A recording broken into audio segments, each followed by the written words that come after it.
are in listen-only mode. Good afternoon, everybody. A webinar around the Public Service Operational Delivery Officer. Bit of housekeeping first of all. We are going to have a brief look of the assessment plan first of all. Moving on then to the new gateway requirements the gateway requirements before looking at the new assessment methods, which will be focusing on the work-based project guidance and the discussion and portfolio of evidence guidance. Then going to have a brief look at grading before looking at resits and supporting documents to help the learner with their journey. Okay, so before we start, any questions that you might have about today's webinar, feel free to type out through GoToWebinar. You should have the function where you can type in questions. Today's webinar will be slightly different. What we're going to do is collate those questions together and then type them up. We're then going to, obviously this session will be recorded, and so we're going to then upload the recording to our website along with those frequently asked questions. To let you know when that will be done, I'll send out a focus alert. So to ensure that you can access those recordings and frequently asked questions, and ask you to make sure that you have signed up to the email updates on our City and Guilds webpage, and that can be found at the very bottom of the page. Okay, so moving on to the basics then of the Operational Delivery Officer Assessment Plan. It's had a change of number according to City and Guilds. So the previous number was 3817, and the new City and Guilds number for operational delivery will be 9717. So we need to be quite specific here and just reiterate the fact that it's only the assessment plan which has been revised. The actual standard itself hasn't changed at all, and the assessment plan was revised 15th of May 2019. The 9717 assessment plan duration is suggested to be between 12 and 18 months, with a minimum of 12 months on programme. And just to reiterate then, the old assessment plan, which we know as 3817, is obviously now closed for new registrations. All new registrations should be on the 9717. However, we have had a dispensation agreement from IFATE, essentially saying that the interview panel has been removed until the end of July. We'd expect, therefore, that all 3817 registrations will be completed by the end of July. And if that can't happen for any reason, the remaining learners would then be transferred to the 9717 assessment plan. Okay, so briefly then, gateway requirements for 9717. There's very little change here. The level 2 award in operational delivery, the principles as well as the level 3 certificate in operational delivery would still need to be achieved, so that's no change whatsoever. Alongside, the level 2 qualification in English and Maths would also need to be achieved, or obviously equivalent evidence submitted. What has changed then is that it's now being called a portfolio of evidence, and therefore moving away from a showcase portfolio.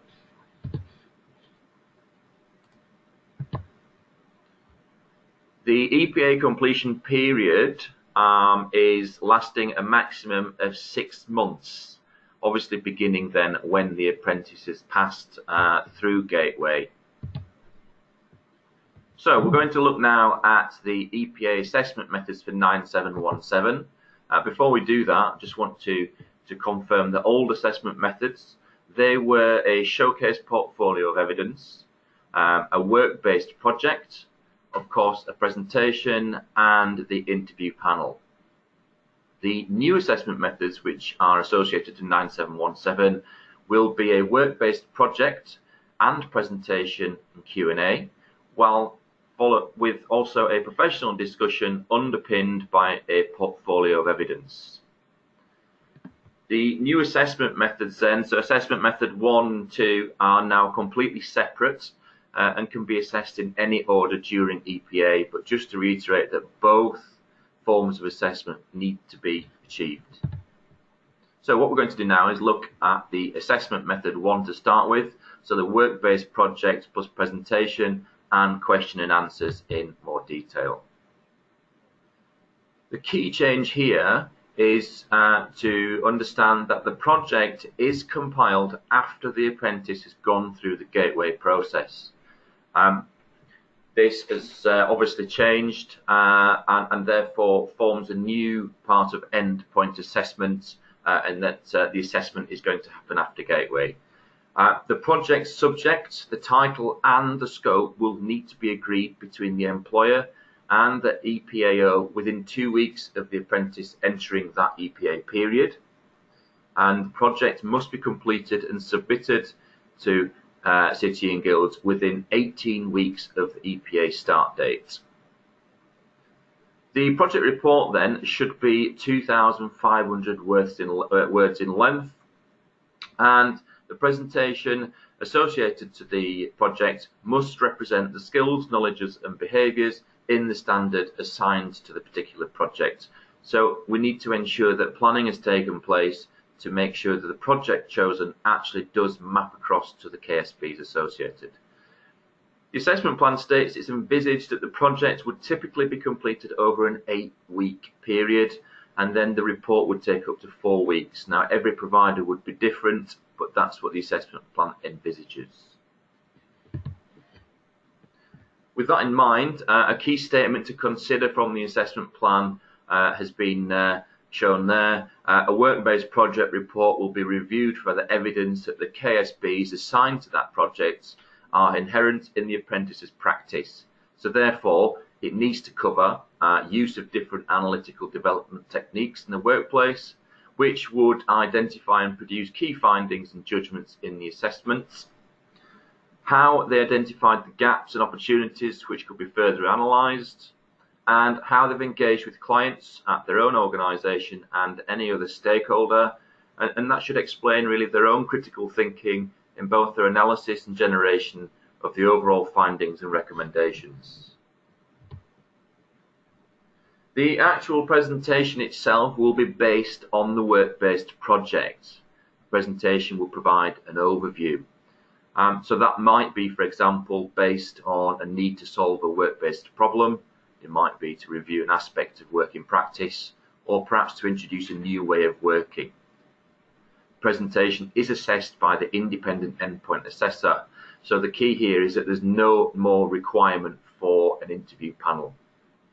Presentation will last for 15 minutes, but there is a 10% discretion there, which would be allocated by the independent endpoint assessor.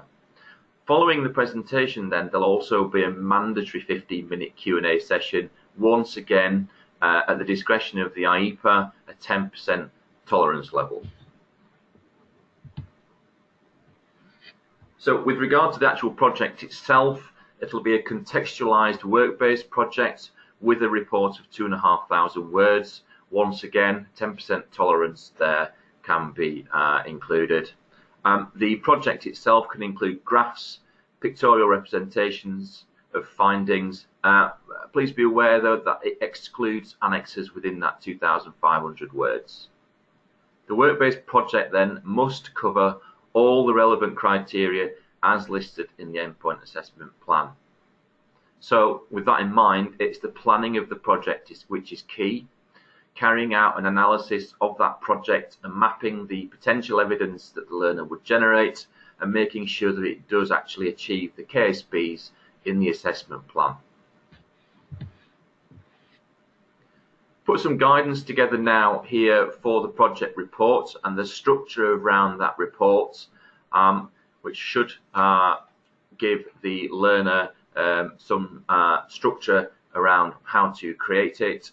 So we're looking at a potential introduction covering the scope of the project and title, background, providing a summary of the reasons for undertaking that particular project. Obviously the aims and objectives would need to be in there, as well as the research and methodology used. The outcomes would need to be discussed, providing a review and analysis of the apprentice's research, which would include perhaps discussions and feedback from stakeholders, and of course the business implications, so the impacts of the proposal on the business considerations to take into account after discussions with those said stakeholders. And of course, after that, we'd expect to see recommendations, reflections, proposals for implementation, etc., followed by final conclusion. So the review, whether or not the project was successful, and how the learner has reflected upon their own performance. We have put together some exemplar project themes. These are, we must stress that these are generic, not necessarily linked to the Operational Delivery Officer Assessment Plan, but is a list that could be considered if it fits the employer and the apprentices, and whether or not it could be tailored to their particular organisation. This list is not exhaustive. Here it only has 5 exemplar titles, but what you can see is that the remaining titles can be found in the EPA pack, which might be of interest to the learner. So with that in mind, that there's 2 key areas here which we've identified. Process improvement projects could be based on areas such as streamlining, standardizing processes, ways of sharing good practice, or upskilling of staff or technology. And then the other area, delivery of service projects, could be based on areas such as issues relating to modes of delivery, i.e. should it be face-to-face or remote, customer service for people with social needs, and of course there is a lot more titles available within that endpoint assessment pack. We must stress then that these titles above are examples only. There is not a one-size-fits-all approach. It may be that the learner looks at the titles within the EPA pack and find that none of them are actually appropriate for their organisation, and therefore actually develop their own. One key area to point out, though, is that regardless of the title chosen, the relevant submission document would still need to be completed in order for the project to be approved. So, a brief look now at the assessment method 2, professional discussion underpinned by the portfolio of evidence. So going back to the old assessment method, this would have been the showcase portfolio, and under 9717, the new portfolio of evidence would be compiled during the apprenticeship programme and completed prior to endpoint assessment gateway submission. We must stress that it's not a showcase portfolio, but now called a portfolio of evidence. So that portfolio of evidence would typically have a minimum of 10 pieces of evidence and a maximum of 15 pieces. So there are further guidelines around building that portfolio of evidence there.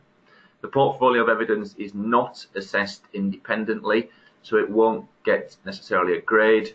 Of course, it must conform to VAX and must address the standards, so the associated KSBs associated to that standard. The portfolio of evidence then must be the main form of evidence gathered from the apprentice's portfolio. Different examples of performance will be required, essentially just to show that there's competence throughout with that learner, and that is happening consistently. So we would like to see a collection of quality evidence-based pieces of work around the workplace, around the job. Bearing in mind that in this particular standard, the new 9717, reflective accounts and self-evaluations are not to be included as evidence. We must stress that quite clearly. The apprentice must state why they've used the evidence and how it meets the standard. It must be authenticated by a credible person in the workplace, for instance, a team leader or a manager. The evidence might show must show rather personal development through that on-programme period. Appraisals and reviews can be included to demonstrate that progression. Evidence of projects, initiatives, working with other teams to share or obtain new skills can be used. And as per normal, formats can be pieces of exemplar, examples such as written pieces, audio and video. What I would say is if you're using audio or video pieces of evidence, is that the evidence is time-stamped where it's mapped across the KSBs. Of course, planning also needs to be covered, so perhaps how they've planned their workload or set targets, for instance, or achieved goals. Personal development via PDPs or feedback from managers, CPD and how they've continuously improved. It might be that they use reports or documents, for instance, where they've responded to potentially customers' needs or potentially solved a problem. It might be that while solving that problem, they've created an action log or case notes, for example. Minutes of meetings can be used, for instance. Those meetings might have been with line managers or peers and stakeholders. The learner could use evidence from customer interaction, whether that's internal or external customers, for instance, correspondence, emails, again, records of meetings, etc. It might be that the learner uses good working practice, sharing that good working practice where they've shared it with other people. It might be through formal documents or informal methods. It might be through peer group discussions, or indeed where they've shared good working practice through team meetings, for example. Observations and witness testimonies, providing quality customer service. The quality of technical advice given, for instance, could be used. Or IT systems, for example, filing, information retrieval, or the appropriate selecting of IT applications.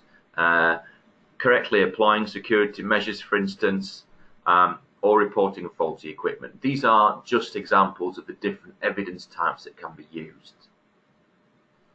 Apprentices can obviously produce evidence from their own job role. This list is not exhaustive.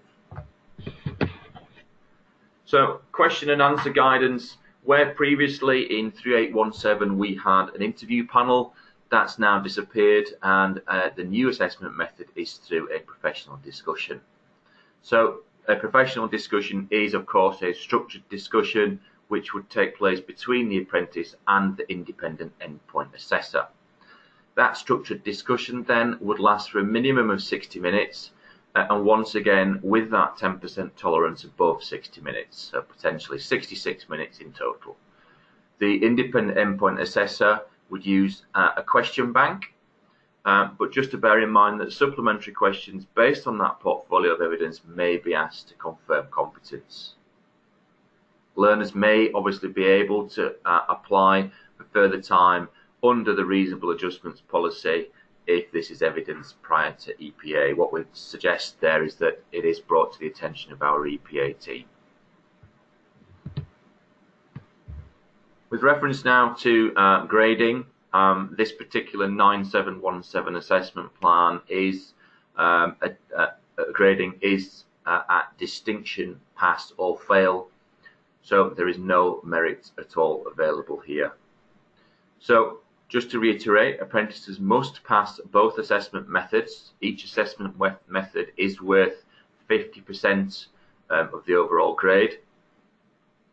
Apprentices must achieve a distinction in both assessment methods in order to receive that distinction overall as far as grading is concerned. I'd just like to highlight here now the importance of the descriptors within the assessment plan. For instance, the pass descriptor here shown is explain in this particular example. So I've circled explains an example of when they've gone the extra mile to adapt the delivery of a service to meet the needs of different customers. Ensure then there is depth within each piece of evidence that's generated. Descriptors often highlight the quality of evidence required. So ask the question to the learner, how has the apprentice gone that extra mile? How did they adapt the service offered? And what were the specific needs of the customers? So linking together the criteria between distinction and pass, the previous example discussed can easily be linked with distinction criteria. Again, ensure there is depth in that evidence and focus on the key words. So for distinction, it says explains an example of where they have dealt with challenging case requiring the individual needs of a customer to be taken into account and how this case was resolved professionally. So the key words there is challenge and professionally. Why was it a challenge and how was it resolved professionally? So aiming for that distinction criteria in this particular example often means that the pass criteria is normally met also. It's just that the learner's been stretched and challenged somewhat.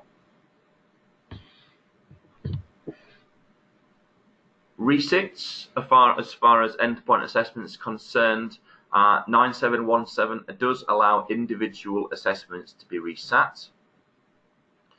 Resits awarded are at a maximum grade of a pass, and the learner cannot upskill a grade by doing a resit. So if the learner does achieve a pass in their first attempt, they cannot resit to upskill to a distinction criteria.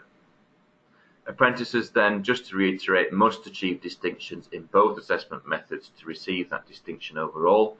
And if the project fails, the apprentice would rework that particular project within a 4-week time frame. Moving on to supporting documents now for 9717. Available now is the assessment plan and the standard. We've also got our City and Guilds endpoint assessment journey, which you can see a screenshot of there. Each stage is interactive, so you can click on the tile for each stage, which will give you a further drop-down menu to guide providers along that EPA journey. We've also got the EPA interim briefing guide. Prep tool is now available on Smart Screen, as well as the employer, provider and apprentice checklist. We're also going to be producing some exemplar material to support the provider and learner on that journey. We are hoping that this will be completed by the end of November. So we mentioned that the EPA pack is now up and ready on the website. Just to point out then that where it says version 2, this is relating to the assessment plan, and where it says October 2019 version 1, this is referring to the endpoint assessment pack. We must stress here that within a week, by the end of next week, we are hoping to have replaced version 1 with version 2. So if you have downloaded version 1 already, please ensure that you download version 2 at the end of the week, as there are some minor tweaks which would be imperative for that learner to be aware of. Further supporting documents then will also be available. The work-based project submission for approval form is part of the endpoint assessment pack. In order to support providers with this, we are also going to provide a completed version of this, which should give the provider guidance on how to complete this particular project form. This will be available within the exemplar materials found on Smart Screen once a learner has been registered. What we'd ask now is that you type in any questions that you might have into the GoToWebinar function, which you should be able to see on your screen. We'll collate these together.